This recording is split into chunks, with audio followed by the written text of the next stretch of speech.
नसीब जिसके ऊंचे और मस्त होते हैं, इम्तिहान भी उनके जबरदस्त होते हैं। वकालत की राह में नोटरी एक बड़ा सम्मान है। इसे नियम से निभाना ही एक सच्चे वकील की पहचान है। Good morning all friends. मेरे legal advice by Sheikh Javed Mohammad advocate channel पर आपका स्वागत है।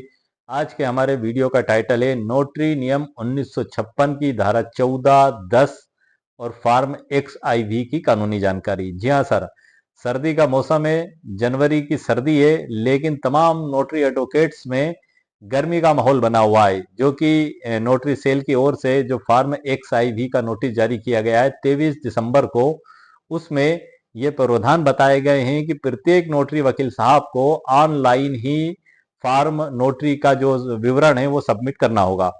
अब इसको लेके एक बड़ी बेचैनी सभी लोगों के मन में बनी हुई है कि आखिर हम इसको भेजें कैसे, क्योंकि नोटरी सेल की ओर से नोटिस तो जारी कर दिया गया और उस नोटिस में यह भी लिख दिया गया कि फार्म भौतिक रूप से फिजिकली नहीं लिए जाएंगे, ऑनलाइन ही लिए जाएंगे पोर्टल के जरिए। और साथ में ये भी नीचे दिया गया है कि इसकी एसओपी बाद में जारी की जाएगी। एसओपी मतलब उसको किस प्रकार से अपलोड किया जाएगा, उसकी प्रक्रिया। अब मामला ये उठ के आता है कि जब हम पोर्टल को खोल के देखते हैं तो उस पे हमें वहां पे ऐसा कोई फंक्शन दिखाई नहीं देता है जिससे हम इस रिटर्न को वहां पे अपलोड कर सकें, फॉर्म एक्स आई वी को डायरेक्ट भर के या पीडीएफ के रूप में। तब सवाल ये उठता है कि अब हम क्या करें। तो इसके लिए सर एक दो दिन का इंतजार भी किया जा सकता है, क्योंकि अभी जनवरी का पहला सप्ताह चल रहा है, आज 2 तारीख है। अभी हमारे सामने 4 दिन 5 दिन और भी हैं। हो सकता है इस एक दो दिन में वो कुछ पोर्टल पर अपलोड कर दें, फंक्शन ओपन कर दें, जिससे हम वहां पे online X I V form submit कर दें। लेकिन सवाल ये उठता है कि अगर ऐसा नहीं किया गया तब हम क्या करेंगे। तो अब इस प्रश्न को हम अभी विचार में क्यों लें सर, हम देख लें। और अगर ऐसा नहीं भी होता है तो फिर हमारे सामने एक रास्ता और भी है, जहां तक कि यहाँ पे हमारे जो नोटरी एडवोकेट्स हैं उन्होंने आपस में कंसल्ट किया था, तो हमने आपस में राय मशवरा निकाल के ये रास्ता निकाला कि जो नोटरी पोर्टल पे जो नोटरी की ईमेल आईडी दी हुई है उसी पे इसका पीडीएफ भर के बनाकर हम भेज दें। हालांकि यहाँ पे जो दूसरे नोटरी एडवोकेट्स हैं जो ऑफलाइन सबमिट करते हैं, चूंकि केंद्र सरकार ने अभी पिछले साल ही ऑनलाइन नोटरी एडवोकेट्स को काफी मात्रा में नियुक्त किया है, लेकिन उससे पहले से जो नियुक्त हैं और जो राज्य सरकार की ओर से नियुक्त हैं वो किस प्रकार से कार्य करते हैं उसके बारे में भी मैं आपको सामान्य जानकारी बता दूं।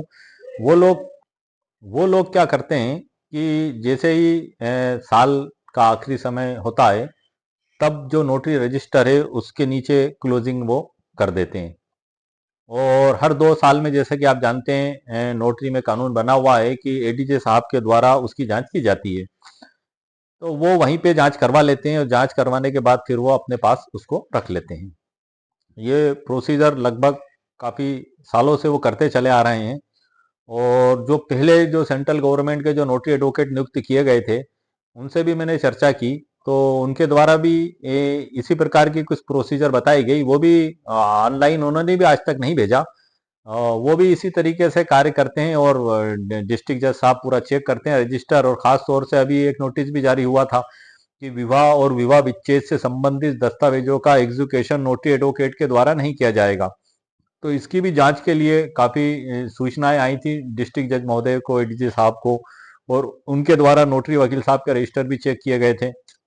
जब हम नोटरी रजिस्टर को क्लोज करते हैं तो उसके नीचे हम लिखते हैं कि प्रमाणित किया जाता है कि इस नोटरी रजिस्टर में एक क्रमांक लगायत 500, 700, 1000 या 25, 20 जितनी भी आपने नोटरियां की हो, इतनी नोटरी मेरे द्वारा की गई है, जिसमें शपथ पत्र की संख्या आप लिखते हैं और उसमें गुणा फिर 35 का करके इजिकल टू जो आएगा वो लिख देंगे आप। और उसके बाद एग्रीमेंट की संख्या इतनी है, उसमें भी गुणा 35 का करके आप उसके आगे लिख देंगे, इतना उसका टोटल लिख देंगे। और ये आज तारीख को इस सत्र 2025 का रजिस्टर मेरे द्वारा क्लोज किया गया। और वहाँ सील और आपके दस्तखत हो जाते हैं और आप इस तरीके से उसको क्लोज कर देते हैं। जनरल प्रोसीजर में बता रहा हूँ। और रजिस्टर के फ्रंट पेज पे आप लिखते हैं कि प्रमाणित किया जाता है कि इस रजिस्टर में इतने लगाए इतने पेज हैं। ये फर्स्ट पेज पे ही आप जैसे लिखते हैं, हम शुरू करते हैं उसके पहले वाले पेज पे ही। ये जैसे मैं आपको बता दूं, ये तो भरा हुआ है हालांकि, लेकिन जो फर्स्ट पेज रहता है इसका, जैसे ही हम खोलते हैं जो फर्स्ट पेज आता है उसी पे हम ये सारी बातें लिख देते हैं इसके अंदर। ये फर्स्ट पेज आप देख रहे हैं यहीं पे। अब जब आपने ये सारी जानकारी लिख दी और उसमें आपने क्लोजिंग का तरीका भी लिख दिया और इस तरीके से उसको क्लोज कर दिया, उसके साथ जो भी रसीद कट्टा था उसको भी उसी के साथ क्लोज करके आपने रख दिया। अब आप नए साल के लिए नया रजिस्टर चालू करेंगे, उसमें 1 नंबर से ही नोटरी का कार्य चालू होगा, रजिस्टर में सीरियल नंबर से, और नया रसीद कट्टा आपका चालू होगा जो कि वो भी सीरियल 1 से होगा और बुक नंबर 1 को माना जाएगा। लेकिन सवाल ये उठता है कि ये 23 दिसंबर 2025 का जो नोटिस है, उसमें जो प्रावधान बताए गए हैं उसके हिसाब से अगर हम चलेंगे तो नोटरी पोर्टल पे वो फंक्शन जब अपलोड होगा तभी हम उस पर अपलोड कर पाएंगे। मामला यहाँ आके थोड़ा सा हमें सोचने पे मजबूर कर रहा है कि आखिर हम उसको अपलोड करें तो कहाँ करें और कैसे करें, क्योंकि एसओपी उनके द्वारा भी दी नहीं गई है। अभी 5 दिन और बचे हैं लगभग सप्ताह खत्म होने में, लेकिन उसके बाद भी एक वैकल्पिक रूप से हम ईमेल आईडी पर भेजने का विचार सोच सकते हैं। ये मेरी खुद की राय में बता रहा हूँ आपको। यह जो हमारे जो नोटरी एडवोकेट्स हैं उन्होंने जो राय कायम की कि हम इस तरीके से उसका पीडीएफ बना लेंगे। पीडीएफ भी मैंने आप लोगों के लिए उपलब्ध करा दिया है। इसी वीडियो के नीचे डिस्क्रिप्शन बॉक्स में एक लिंक दी गई है सर, उसमें पीडीएफ में आपको कहीं परेशान होने की जरूरत नहीं है। काफी सुंदर और अच्छे अक्षरों में मैंने उसको तैयार करके रखा है, उसकी लिंक इसके नीचे दे दी गई है। और 2 पन्ने में वो हिंदी में आ गया है पूरा प्रोफार्मा फॉर्म XIV का, और इंग्लिश में भी नीचे दिया गया है उसकी ड्राफ्टिंग में 3 पन्नों में। कॉलमों में मैंने इतनी जगह छोड़ी है कि आप आसानी से लिख सकते हैं। सामान्यतः में कॉलम नंबर 5 और 6 इसकी सबसे ज्यादा जरूरत पड़ती है, क्योंकि कॉलम नंबर 5 में जो हमने एग्रीमेंट, रेंट, किरायानामा, अनुबंध, प्लाट जमीन के संबंध में जो भी किए हैं वो सारा उसी कॉलम में आ जाता है। और कॉलम नंबर 7 में एफिडेविट का आता है। तो अमूमन 2 ही कॉलम सामान्यतः ऑल इंडिया में, मेरा जहां तक सोचना है, नोटरी एडवोकेट्स के द्वारा कार्य किए जाते हैं। बाकी के उसमें तो 11 कॉलम दिए हुए हैं सर। अब वो 11 कॉलम किस संबंध में है, कुछ नोटरी वकील साहब का ये भी कहना था। कॉलम नंबर 1 के सिलसिले में मैं आपको बता दूं, ये मैंने फॉर्म निकाला है सर, ये वही पीडीएफ है जो मैं आपको बता रहा हूं, और इसका इंग्लिश भी है, मैं आपको वो भी बता देता हूं। प्रारूप है, ये कुल 3 पन्नों में है। ये वो जो पीडीएफ है उसी को मैंने निकाला आपको प्रैक्टिकल बताने के लिए। ये 1 पेज हो गया सर, इसमें पूरा गैप है, आराम से आप लिख सकते हैं। कॉलम नंबर ये आपको दिख रहा है 5वां, इसके आगे आपकी एक लाइन लिखना है खाली। ये आपको लिखना है वेरीफाइंग, तो यहाँ संख्या लिखना है आपको और उसका इंटू करके आप टोटल यहाँ लिख सकते हैं। कुछ वकील साहब ने ऐसा भी लिखा है कि सिर्फ संख्या लिख दी है और यहाँ पे चार्ज लिख दिया। जैसे कि 7वें कॉलम में मैं आपको बता दूं कि एफिडेविट से संबंधित है, तो पता लग रहा है उन्होंने 500 नोटरी की, तो 500 संख्या यहाँ लिख दी और यहाँ पे लिख दिया प्रभारी शुल्क 35 रुपए। मतलब 500 गुणित 35 करेंगे तो टोटल आ जाएगा। आप चाहे तो टोटल भी इसमें लिख सकते हैं गुणा करके, जैसे कि 500 यहीं पे आप लिख दें गुणित 35 और यहाँ पे टोटल फीस आ जाएगी। क्योंकि पूरी सालाना ही लिखना है आपको, आपके रजिस्टर में आपको गिनती लगा लेना है कि साल भर में आपने कितनी नोटरियां की, शपथ पत्रों की, और कितनी नोटरियां की आपने एग्रीमेंट की। इसलिए आपको इसको रखना जरूरी है अपने पास में इस कार्य को करने से पहले। और साथ ही आपको ये नोटरी नियम 1956 की धारा 10 में जो वकीलों के द्वारा फीस ली जाती है नोटरी वकील साहबों के द्वारा, ये इसको भी रखना जरूरी है। क्योंकि आप फीस किस में से देख के लिखेंगे। अब थोड़ा सा सवाल ये उठता है कि इसमें जो एग्रीमेंट से संबंधित जो फीस दी गई वो भी 35 रुपए दी गई है, शपथ पत्र की भी इसमें 35 रुपए दी गई है। ये नोटरी नियम 1956 की धारा 10 में बता रहा हूँ सर, इसमें पूरे 11 कॉलम है। इसमें 11 कॉलमों की जो फीस है पूरी इसी में दी गई है। हमें इसी के आधार पर उसको तैयार करना है। कुछ जगह इसको लेके भ्रमपूर्ण स्थिति है। बहुत से नोटरी वकील साहब कह रहे हैं कि उसकी फीस 150 रुपए एग्रीमेंट की, या कुछ नया ला आ गया, कुछ संशोधन हो गया। हालांकि ये 4 महीने पहला ही सर मैंने खरीदा है नोटरी एक्ट, आप देख रहे हैं ये, और इसमें से ही मैं देख के बता रहा हूँ आपको 35। अब ये स्थिति क्लियर जैसी भी हो आप उसमें देख लें, कर लें, समझ लें। और जो है कि ये प्रारूप जो है हिंदी का मैंने आपको बताया, ये पीडीएफ ये हिंदी का, ये सिर्फ 2 पन्ने में है। आपको सिर्फ पीडीएफ निकालना है उसमें से और आपको कॉलम भर के आसानी से दे देना है। आपका टाइपिंग का समय भी बचेगा, अशुद्धि होने का भी डर रहेगा, डर दूर हो जाएगा, क्योंकि पूरे शुद्ध रूप से उसको मैंने तैयार किया पूरे पूरे फार्मा को। 5 पेज में सारे हिंदी और अंग्रेजी मिला के मात्र 100 रुपए इसकी कीमत मैंने रखी है, और उसकी लिंक इसी वीडियो के नीचे डिस्क्रिप्शन बॉक्स में मैंने दे दी है। इसको भरने का पूरा तरीका डिटेल में और इससे नियम संबंधित कानून भी मैंने ई बुक पीडीएफ उसके लिए अलग से तैयार किया है। उसकी लिंक भी इसी वीडियो के नीचे डिस्क्रिप्शन बॉक्स में मेरे द्वारा दे दी गई है। 199 रुपीज कीमत उसकी मेरे द्वारा रखी गई है। यदि आपको किसी को आवश्यकता महसूस हो तो आप उसको वहां से खरीद सकते हैं। अब मामला सर सबसे महत्वपूर्ण हमारा ये आता है, इन नोटरी नियमों में जो सबसे पहला कॉलम है लिखित नोट करना, सबसे पहला कॉलम है। बहुत से वकील यहाँ पे एग्रीमेंट को लिख रहे हैं कि यही एग्रीमेंट का कॉलम है।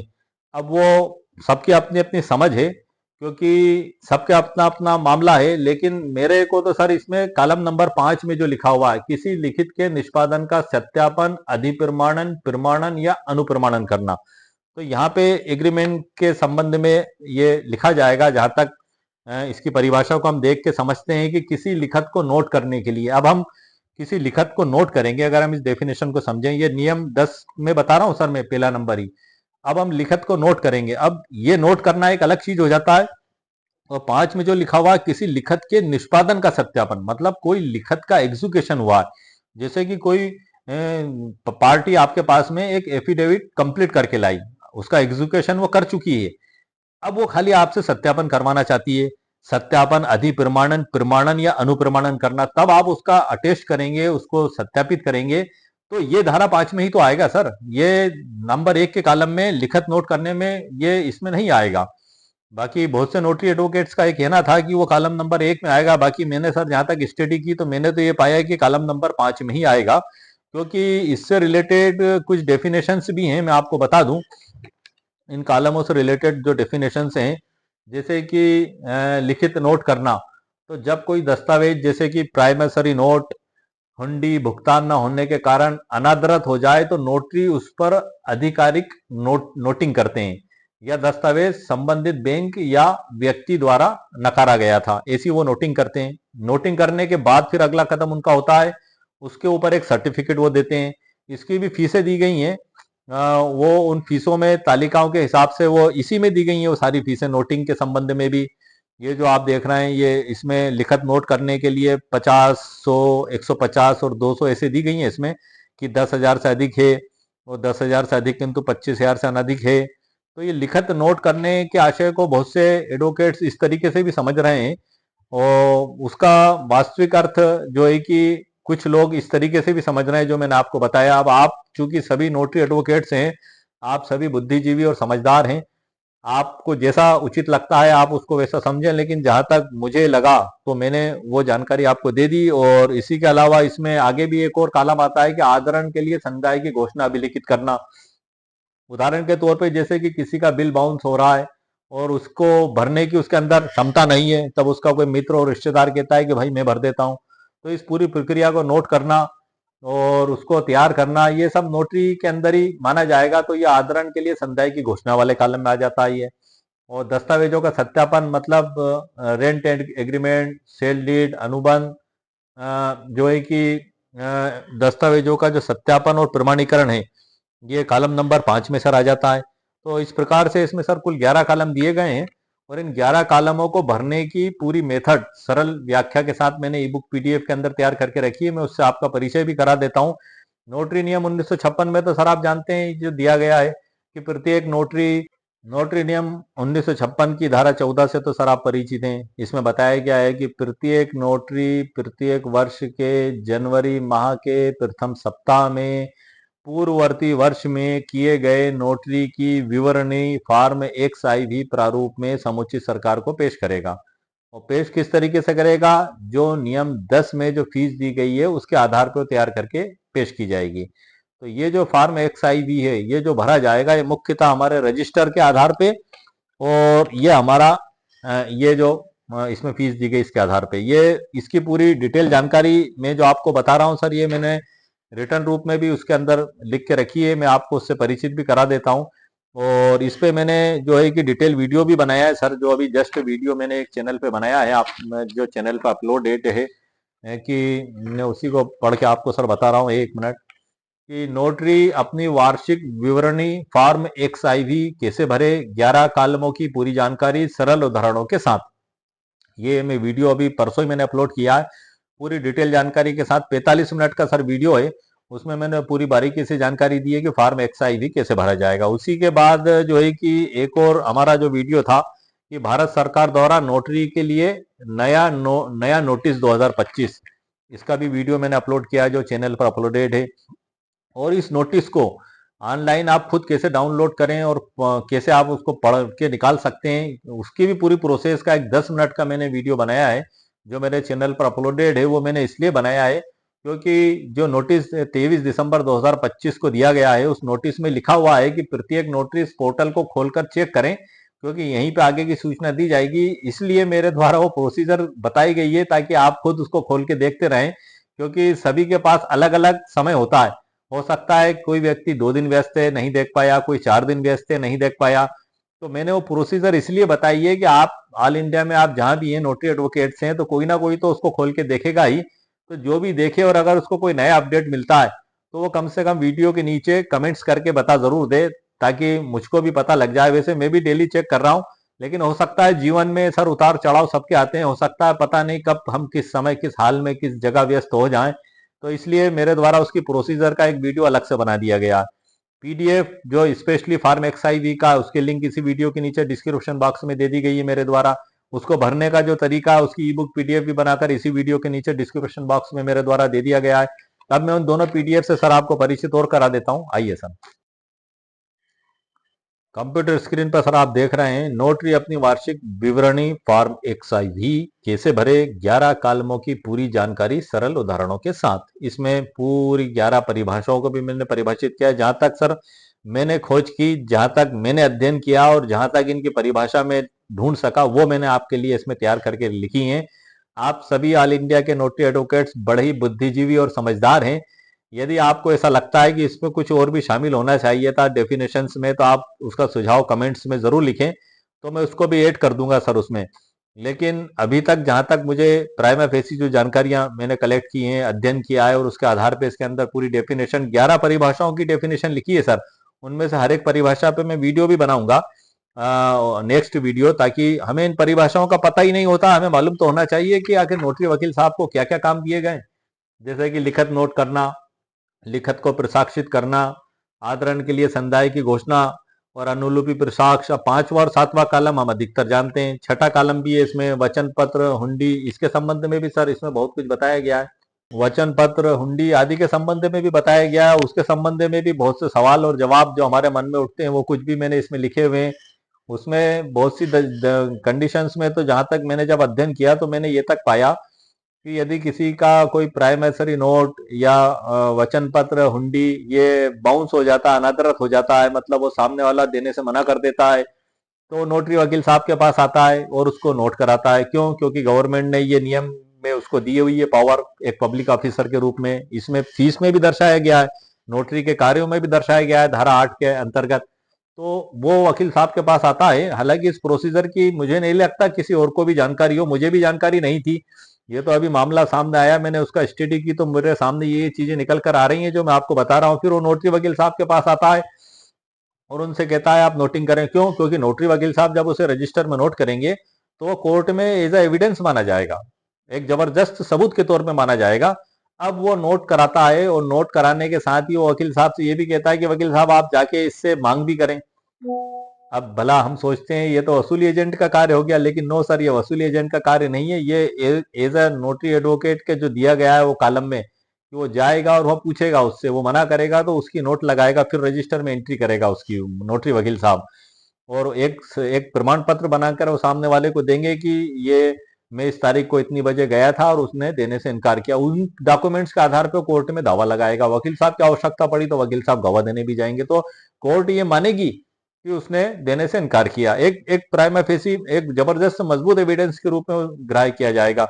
तो ये प्रकार के कार्य तो नोटरी एडवोकेट्स के द्वारा लगभग लगभग ना के बराबर किए जाते हैं, और उसकी फीस भी है आने जाने की, टिप्पणी की। और कभी मामला पेचीदगा है कि सामने वाला कोई गुंडा बदमाश है, अब नोटरी वकील साहब उसके घर गए, अब वो तो बिल्कुल बंदूक लेके बैठा है अब नोटरी वकील साहब क्या करेंगे? तो पहले थाने पे सूचना दे दो, थाने पे सूचना देने के बाद आप जा सकते हो वहां पे, या फिर ना भी जाओ, ये आपकी इच्छा के ऊपर है कि ऐसी खतरनाक स्थिति में अगर आप नहीं जाना चाहते हैं तो आप ना भी जाएं। लेकिन मामले बड़े अजीब और गरीब हैं।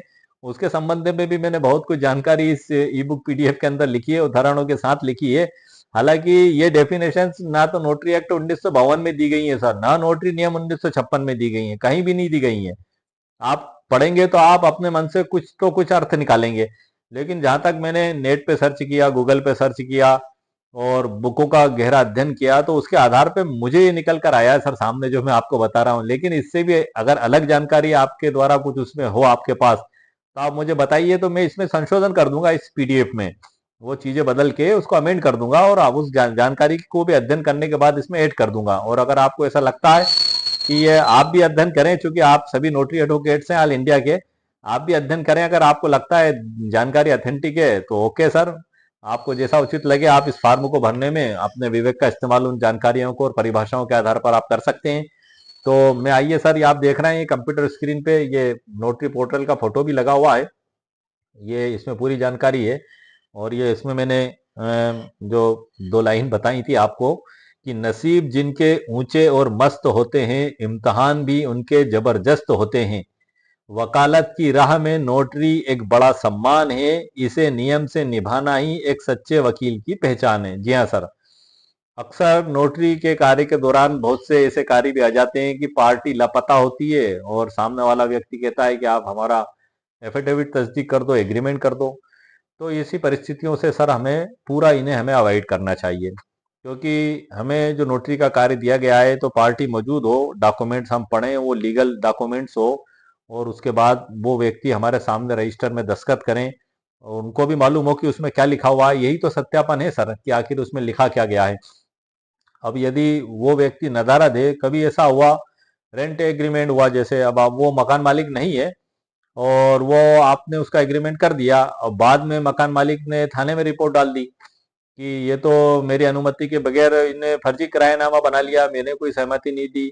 तो फिर ऐसे में सर आप मुसीबत में फंस सकते हैं। आप क्या जवाब देंगे? आपके पास उसके दस्तखत भी नहीं थे, ना कोई सहमति थी। विश्वास अपनी जगह है, लेकिन हमें खाना पूर्ति पूरी करना जरूरी है, क्योंकि हम अपना बचाव तो कर सकें। यदि हमने ऐसा कार्य कर दिया तो फिर हम खुद ही एक रूप से मुसीबत और परेशानी में फंस सकते हैं उसमें। तो ऐसी चीजों का अवॉइड करें, भले ही कम नोटरी आए आ जाए। हमें ये चिंता नहीं करना है कि हम अगर इतना लीगल चलेंगे तो हमारे पास नोटरी का काम ही बहुत कम आएगा। भले ही कम ही सही सर, लेकिन जो भाग्य का है, जो नसीब का लिखा हुआ है, वो कोई छीन नहीं सकता। कम ही सही, लेकिन हम सुकून में रात को सुकून की नींद तो सोएंगे सर। अब हमसे कोई फर्जी दस्तावेज अगर हो जाता है तो हमारी रातों की नींद फिर खराब हो जाती है। अभी मेरे सामने एक मामला देखने में आया था, भोपाल का भी आया था देखने में और भी कुछ जगहों का आया था। काफी नोटरी वकील की जो है कि नोटरी सेल के द्वारा निरस्त कर दी गई, उनके द्वारा विवाह के दस्तावेजों को एग्जीक्यूट कर दिया गया था। जबकि ये साफ बता दिया गया है कि विवाह और विवाह से संबंधित दस्तावेज का निष्पादन नोटरी एडवोकेट्स के द्वारा नहीं किया जाएगा, किसी भी रूप में नहीं किया जाएगा। नोटरी एडवोकेट को मैरिज ऑफिसर नहीं बनाया गया है, उसको दस्तावेजों का अटेस्ट करने के लिए पावर दी गई है, जो धारा 8 के तहत उसको दी गई नोटरी एक्ट 1952 की। और ये जो पावर है डिवोर्स कराने की, ये जो है कि न्यायालय को दी गई है, ये कानून के तहत। अब जो कानून का जज साहब का कार्य एक नोटरी वकील अगर करेगा तो वो गैर कानूनी माना जाएगा, इसलिए ये बड़े सख्त निर्देश दे दिए गए हैं। हिंदू विवाह अधिनियम 1956 की धारा 13 के तहत वो तलाक की याचिका लगाएगा कोर्ट में। मुस्लिम है तो जो है कि वो विवाह विच्छेद के लिए जो है कि कोर्ट में याचिका पेश करेगा। या साथ में रखने का है तो दाम्पत्य संबंधों की पुनर्स्थापना का दावा व्यवहार न्यायाधीश महोदय वर्ग 2 के न्यायालय में लगाएगा। हिंदू विधि के तहत है तो धारा 9 हिंदू विवाह अधिनियम 1955 के तहत वो एडीजे कोर्ट में याचिका पेश करेगा। ये सारे प्रावधान इसमें दिए गए हैं। इन सब पे मैंने स्पेशल वीडियो भी बनाए हैं, ई बुक पीडीएफ भी लिखी है जो मेरे चैनल पर अपलोडेड है। तो ये पावर जज साहब की है सर, हमारी नहीं है। हमारी पावर है उसको अटेस्ट करने की। हम शपथ पत्र, एग्रीमेंट और जो 11 कार्य दिए गए हैं उन 11 कार्यों को आप भी समझ लें। मैंने समझने की कोशिश की है और ये बुक पीडीएफ के अंदर सरल उदाहरणों के साथ उनको लिख भी दिया, लेकिन सर आप भी समझ लें, क्योंकि हो सकता है कि कुछ और ज्ञान मुझे भी मिल जाए।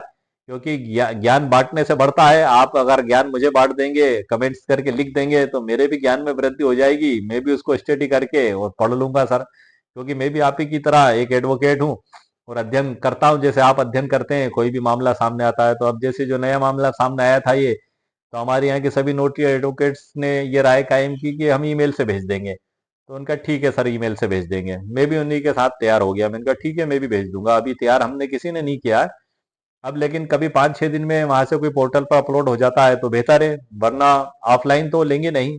ईमेल हमारे पास मौजूद है, हम उस फॉर्म को पीडीएफ बना के जो मैंने आपको बताया है उसकी लिंक इसी वीडियो के नीचे डिस्क्रिप्शन बॉक्स में आप उसको निकालें। लिट से 2 कॉलम भरे भरे जाएंगे। अमूमन 99% यही देखा गया है कि एक तो हम एग्रीमेंट करते हैं, अटेस्ट उसको और एफिडेविट करते हैं। इसके अलावा तो ना के बराबर ही है सर। और उसमें दिए तो बहुत से कॉलम है, यदि आपने किए हो तो आप उसको भी कर दें उसमें अटेस्ट में, बहुत अच्छी बात है। 11 कॉलमों में आपने जो जो कार्य किए हैं वो भर दें, और कोई बहुत बड़ा लंबा चौड़ा बही खाता नहीं लिखना है हमें, उसमें एक लाइन में आ जाएगा सिर्फ। पूरे साल में जितने एग्रीमेंट किए, पूरे साल में जितने शपथ पत्र किए, उसके आगे उसकी तालिका 10 में दी गई है, उसके अनुसार फीस वो आप लिख के गुणा करके लिख के जोड़ करके और सील लगा के भेज दें बस, ऑनली फॉर। ये बड़ा आसान प्रोसेस है।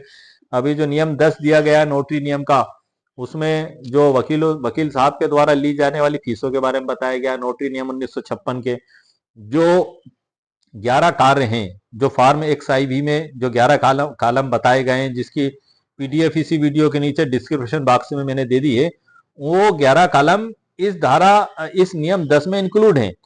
इन जो नियम 10 में जो फीस दी गई है इसमें इंक्लूड है, वो इसी में शामिल है। मैंने ये आप देखें, मैंने ये येलो से सभी 11 जगहों को हाईलाइट कर दिया है।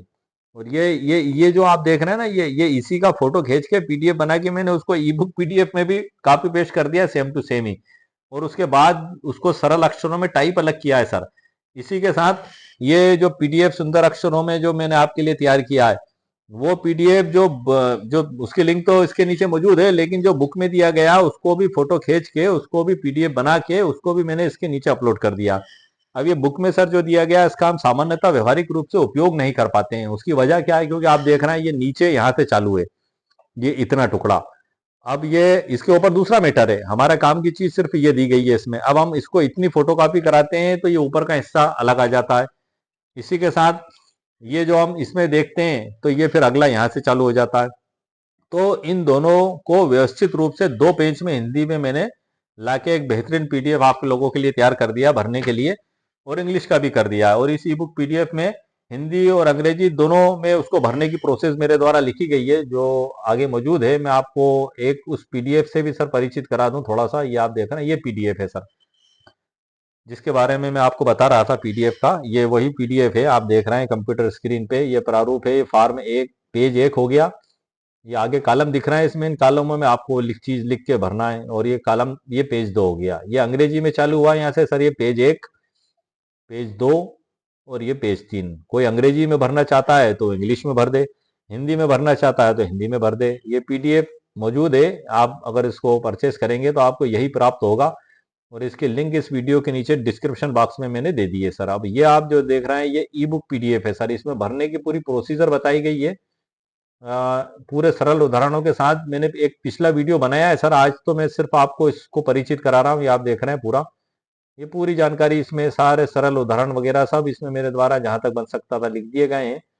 और तकरीबन ये जो है 147 पेज इसमें आए हैं। मुझसे जहां तक हो सकता था आपको एक आसानी हो सके, तो उस आसानी को लाने के लिए महत्वपूर्ण उदाहरण, फार्म भरने का तरीका, फार्म को भरने के 3 उदाहरण से अलग अलग फार्म इसमें मैंने लिखा हुआ है जानकारी, वो पूरी इसमें मौजूद है। तो आज का सर जो हमारा वीडियो था वो मुख्यतः इसी बात पे था कि नोटरी वकील साहब जो है कि अभी काफी गर्माहट में है पूरे ऑल इंडिया में। मौसम भले ही सर्दी का है, मौसम भले ही जनवरी का है, लेकिन वकील साहबों के अंदर काफी गर्माहट बनी हुई है उस नोटिस के आने के बाद। सभी के अंदर कि आखिर ये 23 दिसंबर का जो नोटिस आया है, तो अब हम इसको अप्लाई कैसे करें। और एक मैंने आपको वीडियो के प्रारंभ में ही ये जो शेर सुनाया था वो इसीलिए सुनाया था कि नसीब जिसके ऊंचे और मस्त होते हैं, उनके इम्तिहान भी जबरदस्त होते हैं। वकालत की राह में नोटरी एक बड़ा सम्मान है, इसे नियम से निभाना ही एक सच्चे वकील की पहचान है। अब हमें इसे नियम से निभाने के लिए कुछ सब्र भी करना पड़ेगा, कुछ हमें सोचना भी पड़ेगा। क्योंकि जैसा कि मैंने आपको बताया कि कागज आया, लगाया ठप्पा, देखा ना भाला और उसको दे दिए, तो इससे सर हम मुसीबत में भी फंस सकते हैं कभी ना कभी। क्योंकि आप जानते हैं कि शातिर और बदमाश किस्म के लोग काफी प्री प्लानिंग सोच रखते हैं। हम तो एक सामान्य सोच में रहते हैं, लेकिन वो हमसे भी एडवांस सोच लेके चलते हैं। और वो किस प्रकार से हमें उलझा दें और खुद बच जाए, हमें पता भी नहीं चलता।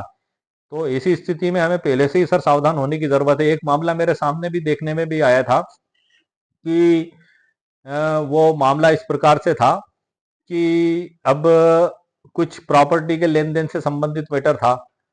तो वो एक पार्टी मौजूद थी दस्तखत करने के लिए, और दूसरी पार्टी ये कह रही थी कि हमारा क्या बिगाड़ लेंगे वो, हमने तो दस्तखत ही नहीं किए, हमारे तो उस नोटरी कागज पर दस्तखत ही नहीं है। बड़े कॉन्फिडेंस से वो बाजारों में कहते फिर रहे थे। मुझे भी सुनने में आया था, तो मैंने उस सुनने के बाद मैंने अंदाजा लगाया मैंने ये अंदाजा लगाया, मैंने कहा कि देखो आप दुष्टता की हद क्या होती है कि नेकी कर और जूते खा।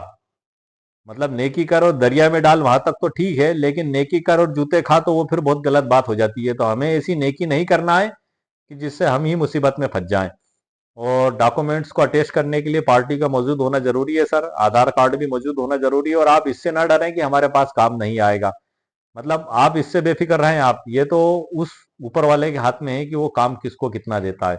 आप अपना कार्य ईमानदारी से करें, आप अपने कार्य को विधि अनुसार करें, कानून के तरीके से आप करें, तो आप भी सुरक्षित रहेंगे और एक मजबूत कानून का पैगाम भी समाज में जाएगा। हमें सोचने में जरूर आता है, क्योंकि पार्टी अक्सर कहती है अरे आप तो काफी हमें जो है कि बारीकी दिखाते हैं और काफी हमें झंझट महसूस होती है, हम तो पार्टी ना भी आए तो भी हमें नोटिस आप कर दें। ऐसी बहुत सी बातें करते हैं। तो आप उनसे कह दें कि भाई आपको पार्टी को लेके आना पड़ेगा, उनके आधार कार्ड लेके आना पड़ेंगे, गवाहों को आपको लाना पड़ेगा, उनके दस्तखत इसमें होंगे, उसके बाद ही मैं अटेस्ट कर पाऊंगा। क्योंकि अभी रजिस्ट्रार ऑफिस में जैसे रजिस्ट्रियां होती हैं, वो सुविधा नोटरी वकीलों को अभी नहीं दी गई है, क्योंकि इनकी फीसें भी कम होती हैं। नोटरी वकील साहब की फीस भी आप देख रहे हैं 35 रुपए, 150, 200 रुपए, 500 रुपए, 50 रुपए, इस तरीके की छोटी फीसें होती हैं। तो वो ऑफलाइन ही प्रोसीजर चल रही है। और गवर्नमेंट ने उसमें जो रजिस्ट्रेशन एक्ट 1908 की धारा 17 के तहत जो रजिस्टर्ड विक्रय विलेख का निष्पादन होता है, जिसमें जमीन मकान प्लाट की विक्रय विलेख होता है, गिफ्ट डीड होती है, वसीयतनामे होते हैं, बंटवारा विलेख होता है और बहुत से दस्तावेजों का एजुकेशन होता है। तो गवर्नमेंट ने करोड़ों अरबों रुपया खर्च किया सर उस पूरे सिस्टम को सेटअप करने में। क्यों? क्योंकि उसमें गवर्नमेंट को एक भारी स्टाम्प ड्यूटी कलेक्ट होती है। भाई आपने रजिस्ट्री भी करवाई तो 12.5%, 1 लाख रुपए उसकी कीमत है, तो 12,500 तो गवर्नमेंट के खाते में जाना ही जाना है। तो उससे कलेक्शन एक जबरदस्त होता है। और यहाँ पे नोटरी वकील साहब के द्वारा 50 रुपए की नोटरी टिकट उस पर लगाई जाती है, शपथ पत्र पे और एग्रीमेंट पे। तो ये सिस्टम हो सकता है इन फ्यूचर गवर्नमेंट के द्वारा इसमें इस प्रकार के कदम उठाए जाएं, तो वो सारा सिस्टम फिर नोटरी वकील साहब के ऑफिस में होगा, जो एक रजिस्ट्रार ऑफिस में होता है। फिर नोटरी वकील साहब को वहीं बैठना होगा जैसे रजिस्ट्रार साहब बैठते हैं रजिस्ट्रार ऑफिस में, और वो पूरी जांच पड़ताल करते हैं। तो वो उनका वहां पे भी जाना तो पड़ता है सर पार्टी को। हालांकि वो ऑनलाइन कैमरा सुविधा भी हो गई है कि कहीं बाहर दुबई में बैठा व्यक्ति है तो वो इंडिया की प्रॉपर्टी वहीं बैठ के बेच सकता है। एक ऐसी रजिस्ट्री भी हुई थी भोपाल में, पेपर में मेरे सामने पढ़ने में भी आई थी। तो वो प्रोसीजर भी है, लेकिन वो आम चलन में नहीं है। वो एक आधिक उदाहरण उसमें आ चुका है, लेकिन ऐसा अभी वो आम चलन में नहीं है कि बहुत आसानी से हो सके कि गांव में बैठा व्यक्ति भी उसको कर दे यहाँ आए बगैर ही। अभी तो 99% क्रेता और विक्रेता को आना ही पड़ता है। तो इसी प्रकार से अगर नोटरी वकील साहब को भी ऑनलाइन कर दिया गया है तो भी पार्टी को तो आना पड़ेगा, क्योंकि जब खरीदी बिक्री के मामले में रजिस्ट्रार ऑफिस में जाना पड़ता है तो भला नोटरी वकील साहब क्या क्यों नहीं आएगा। जब वो आएगा ही उस प्रोसीजर में भी, तो भला ऑफलाइन में आने में उसको क्या दिक्कत हो सकती है। ये तो एक मन की कमजोरी है, और एक एक बिखराव को इकट्ठा करने में आदमी घबराता है।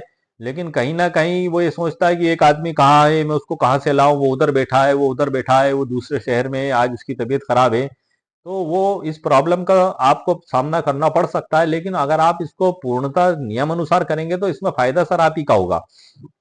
क्योंकि आप एक बात ध्यान रखिएगा कि व्यक्ति जो देखता है वही बोलता है। और यदि वो वहां पे मौजूद नहीं था और आपने यदि कोई ऐसे दस्तावेज का एग्जीक्यूशन कर लिया, भले ही नोटरी नहीं करवाया, आपने सादे कागज पे लिख लिया, तो वो उसको नींद से भी उठा के पूछोगे आप तो वो यही बोलेगा कि मैं मौके पे नहीं था साहब, इस कागज में क्या लिखा मुझे नहीं मालूम। और खुदा ना खास्ता आपको कोर्ट में उसमें दावा लगाने में उसकी जरूरत पड़ गई और उस गवाह को आपने खड़ा कर दिया और वकील साहब ने क्लास में क्वेश्चन पूछ लिए उससे 25 से एक अलग अलग तरीके के, तो आखिर में उसके सब क्वेश्चन में जो चल रहा है वो वही बताएगा। क्योंकि वो भले ही आप एक सिकायापूत कचेरी नहीं चढ़ता है, कहावत आपने सुनी होगी, आप उसको कितना ही सिखा दें, लेकिन आखिरी में वो बयान वही देगा।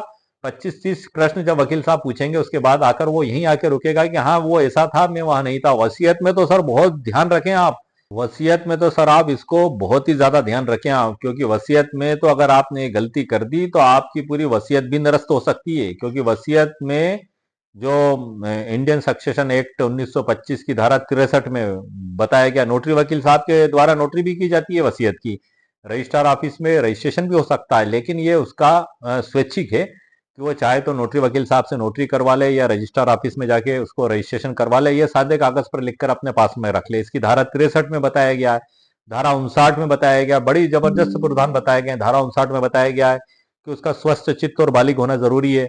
और धारा 63 में बताया गया है कि 2 गवाहों की मौजूदगी में उस वसीयत को लिखा जाएगा और उन गवाहों की जानकारी में होना जरूरी है कि इस वसीयत में क्या लिखा गया। और वसीयतकर्ता उन गवाहों को बताएगा ये बात, और गवाह को जानकारी में होगा कि हाँ, इस कागज में लिखा गया है और ये मैंने मेरे फलाने फलाने बेटे को या जिसको भी ये वसीयत मैंने की है, पूरी जानकारी उनके नॉलेज में होना चाहिए। ये इसका बिल्कुल राइट तरीका है सर। क्यों? क्योंकि वो गवाहान को आप नींद में से भी उठाकर पूछेंगे तो वो यही कहेंगे कि हाँ, हमें वसीयतकर्ता ने बताया था। वो उसको हमारा मित्र है, हमारा दोस्त है, हमारा भाई है, जो भी रिश्ता है, और उसने हमसे कहा था कि मैं मेरी इस प्रॉपर्टी को इस प्रकार से वसीयत कर रहा हूं, और हमने उस कागज को पढ़ा भी था और पढ़ने के बाद दस्तखत किए थे। तो सर फिर आपको केस कोई हरा नहीं सकता इतनी आसानी से। मैंने सुप्रीम कोर्ट तक के फैसले को स्टडी किया है, इसमें सर्वोच्च न्यायालय तक के फैसले मैंने वसीयत के ऊपर देखे। अगर वास्तव में वसीयत सही तरीके से लिखी गई है, ईमानदारी के साथ, तो उसको निरस्त कराना इतना आसान नहीं होता, चाहे वो रजिस्टर्ड हो, अनरजिस्टर्ड हो या हस्तलिखित हो। लेकिन एक सामान्य समझ की बात है कि रजिस्टर्ड वसीयत जो होती है वो कहीं ना कहीं एक मूल्यवान अन्य उससे ज्यादा रहती है। क्यों? क्योंकि वो रजिस्ट्रेशन एक्ट 1908 की धारा 17 के तहत तमाम औपचारिकताओं की पूर्ति करते हुए वो बनाई जाती है, और उसके बाद वो ऑनलाइन पोर्टल पर हमेशा मौजूद रहती है। आपके पास यदि मूल रिकॉर्ड घूम गया है तो आप उसकी सर्टिफाइड कॉपी कभी भी निकाल सकते हैं। नोटरी वकील साहब के द्वारा भी जिस वसीयत की नोटरी की जाती है वो भी कानूनी महत्व वही रखती है, कोई उसमें कमी नहीं होती है। हस्तलिखित भी वही होती है, लेकिन इनको साबित करने का भार कुछ बढ़ता जाता है धीरे धीरे। हस्तलिखित को ज्यादा आपको साबित करना होगा, नोटरी वकील साहब के समक्ष है उसको भी साबित करना होगा, रजिस्टर्ड है उसको भी आपको साबित करना होगा। सिर्फ रजिस्टर्ड वसीयत होने से ही आप केस जीत जाएंगे, अगर कोई मुकदमा होता है तो ये आप ना मानिएगा, वहां पे आपको इसको साबित करना होगा। कई मामले ऐसे भी होते हैं। एक मैंने धनीराम करके 2023 का एक जजमेंट मैंने अपलोड भी किया था, उस पर वीडियो भी बनाया था, मेरे चैनल पर अपलोडेड है, कि यदि रजिस्टर्ड वसीयत भी है और गवाह मुकर गए और वो डाउटफुल कंडीशन में लिखी गई, तो भी सर्वोच्च न्यायालय ने उसको नहीं माना रजिस्टर्ड वसीयत को भी। तो मात्र रजिस्टर्ड होने से ही आप सब कुछ अजय अमर हो गए ऐसा नहीं है, आपको उसमें गवाह भी विश्वसनीय रखना होंगे। ऐसा नहीं हो कि आपके गवाह बाद में पैसा लेके बिक जाएं और वो झूठी गवाह अदालत में दे दें। गवाह भी ज्यादा उम्र के ना हो, पता लग रहा है आपने 100 साल की उम्र के गवाह रख लिए, और जब उससे रिलेटेड मामला कोई बना तो वो 100 साल के गवाह जिनकी उम्र 110 साल 15 साल हो गई, मालिक जीवन दे सभी को, तो वो चलने फिरने की हालत में नहीं है, अदालत में गवाह नहीं दे रहा है, या पता लग रहा है उनका कई का इंतकाल हो गया, कई मर चुके हैं गवाह। तो ऐसी स्थिति में गवाह भी आप तंदुरुस्त नौजवान रखें, ईमानदार रखें, जिन पे आपको भरोसा है, ताकि आपको, चूंकि आप वसीयतकर्ता का सबसे बड़ी खासियत ये है कि वो मरने के बाद ही एग्जीक्यूट होती है, वो जब वसीयतकर्ता की मृत्यु हो जाती है, तो आप इस बात का ध्यान रखेंगे तो बाद में आप जिनको वसीयत की है उनमें आपस में लड़ाई झगड़ा नहीं होगा सर। क्योंकि आप तो मर के जा चुके होंगे, वसीयत करता तो वो, तो अब आप तो ऊपर से आके उसमें कोई अमेंडमेंट कर नहीं पाएंगे, इसलिए आप जीते जी इन बातों का अगर ध्यान रखेंगे तो आपको उसमें बड़ा बेनिफिट मिल सकता है। ये वसीयत का मैंने इसलिए बताया क्योंकि नोटरी से जुड़ा हुआ कहीं ना कहीं कॉलम है, और ये जो क्या 11 कॉलम दिए हुए एक्स आई वी फार्म में, उसमें भी आपको एंट्री करना पड़ेगी यदि आपने वसीयत से रिलेटेड कोई डॉक्यूमेंट्स किया है, किरायानामा किया है, अनुबंध पत्र किया है। तो आज का वीडियो सर हमारा कोई बहुत बड़े टॉपिक पे नहीं था, मेरे पिछले वीडियो का परिचय मैंने आपको बता दिया कि एक्सआईवी फार्म भरने की पूरी जानकारी मैंने पिछले वीडियो में दी है कि फार्म कैसे भरें, और उसकी पूरी डिटेल जानकारी ई बुक पीडीएफ, ये वो जो उसमें है वही इसमें, इसके नीचे भी मैंने वही ई बुक और वही पीडीएफ दिया है, ताकि यदि आपको आवश्यकता महसूस हो तो आप उसको वहां से खरीद सकते हैं।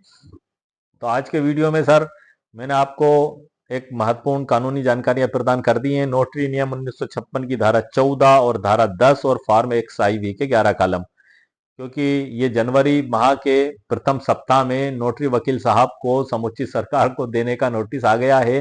ठंड के मौसम में गर्मी का एहसास करा दिया गया है, साथ में एसओपी भी नहीं दी गई है, इसलिए और ज्यादा सोचने का मामला हो गया है। तो ऐसी स्थिति में आप सब धैर्य बनाए रखें, और मैं भी अभी इंतजार में हूँ, हमारे यहाँ के दूसरे नोटरी वकील साहब भी इंतजार कर रहे हैं कि कुछ अगर ऑनलाइन आ जाता है, और फिर आगे देखते हैं फिर जो भी स्थिति बनेगी। यदि आप लोगों को भी कुछ नई जानकारी मिलती है तो आप बिल्कुल कमेंट्स करके मुझे जरूर बताएं, मैं उस जानकारी पे भी नया वीडियो अपलोड कर दूंगा।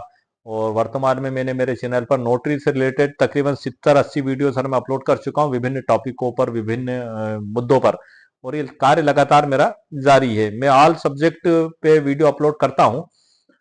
खास तौर से इसकी शुरुआत मेरी नोटरी से ही हुई थी, पिछले साल जो सभी आप लोगों को जैसे नोटरी एडवोकेट चयन किया गया, ऐसा मेरा भी किया गया था। तब ये अधिनियम मेरे को देखने और पढ़ने में आया, वरना इससे पहला तो मैंने कभी इसको छुआ भी नहीं था, मैंने हाथ भी नहीं लगाया था। हालांकि मेरी लाइब्रेरी में था, ये काफी सालों से था, रखा था। लेकिन इसका अध्ययन तब करने में आया है जब नोटरी का लाइसेंस मिल गया, तब इसका पूरा मैंने अध्ययन किया। और अध्ययन करने के बाद जो गाइडलाइन आप लोगों के लिए बन सकती थी, मैंने एक मार्गदर्शन के लिए या एक शिक्षा के लिए बताए, बनाने के उद्देश्य से मैंने वीडियो काफी मेरे चैनल पर बनाए। क्योंकि ये मामला ऐसा है कि सर ये नोटरी एडवोकेट से ही जुड़ा है, और आप सब भी नोटरी एडवोकेट्स हैं, आप सभी ऑलरेडी बुद्धिजीवी हैं। तो आपको मैं कोई अकल देने की ताकत तो नहीं रखता हूं, लेकिन हाँ एक कंसल्ट जरूर हो सकती है कि हाँ मेरे द्वारा ये अध्ययन किया गया है, और आप बुद्धिजीवी हैं, आप भी एक विद्वान अधिवक्ता है ऑल इंडिया में नोटरी एडवोकेट्स, तो आपको भी कुछ लगता है तो आप मुझे सुझाव दें सर, मैं उसको भी ई बुक पीडीएफ में अमेंड कर दूंगा। तो आज के वीडियो में सर मैंने आपको मुकम्मल कानूनी जानकारी प्रदान कर दी है, और उम्मीद है आपको मेरा वीडियो पसंद आया होगा। जाने से पहले सर मैं दो लाइन आपको फिर सुना दूं कि नसीब जिनके, आने से पहले सर मैं वो दो मोटिवेट लाइन आपको और सुना दूं जो नोटरी से संबंधित हैं, कि नसीब जिसके ऊंचे और मस्त होते हैं, इम्तहान भी उनके जबरदस्त होते हैं। वकालत की राह में नोटरी एक बड़ा सम्मान है, इसे नियम से निभाना ही सच्चे वकील की पहचान है। ओके सर, मेरे वीडियो को आप लाइक भी करें, शेयर भी करें और सब्सक्राइब भी करें। ओके, शुक्रिया, थैंक यू सर।